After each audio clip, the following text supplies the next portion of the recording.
Pattern पे based question है बच्चों।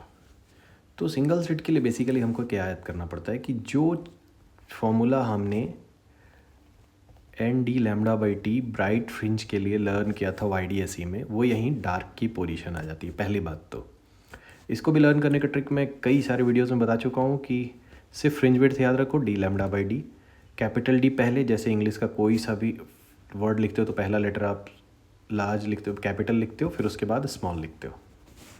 इसमें n का मल्टीप्लाई करने से ब्राइट की पोजीशन आ जाती है और 2n-1/2 का करने से डार्क की आती है। ये तो हो गया YDSE को याद करते थे हम ऐसे। यहाँ पे क्या करना है, ये जो ब्राइट की पोजीशन थी ना, वही सिंगल स्लिट में डार्क की पोजीशन आ जाती है। अब इसमें डिस्टेंस बिटवीन लिखा हुआ है which bright fringes, first and third minimum. तो थर्ड के लिए n की वैल्यू 3 आएगी और फर्स्ट के लिए 1 आएगी। तो अल्टीमेटली ये दोनों के बीच का गैप तो 2d लैम्डा बाई डी होना चाहिए। अब मुझे यहाँ से कैलकुलेट क्या करना है, the width of the slit निकालना है। ठीक है, ये जो d होता है ना यहाँ पे, जिसको आप a भी लिखते हो, यही तो विड्थ ऑफ स्लिट होता है। ठीक है, YDSE में ये डिस्टेंस बिटवीन टू स्लिट्स होता है, ये d होता है, स्मॉल d, दोनों स्लिट्स के बीच का डिस्टेंस। और सिंगल स्लिट में ये विड्थ होती है, ये वाली जो विड्थ दिख रही है आपको, वही स्मॉल d होती है, जिसको आप a भी लिखते हो कई बार।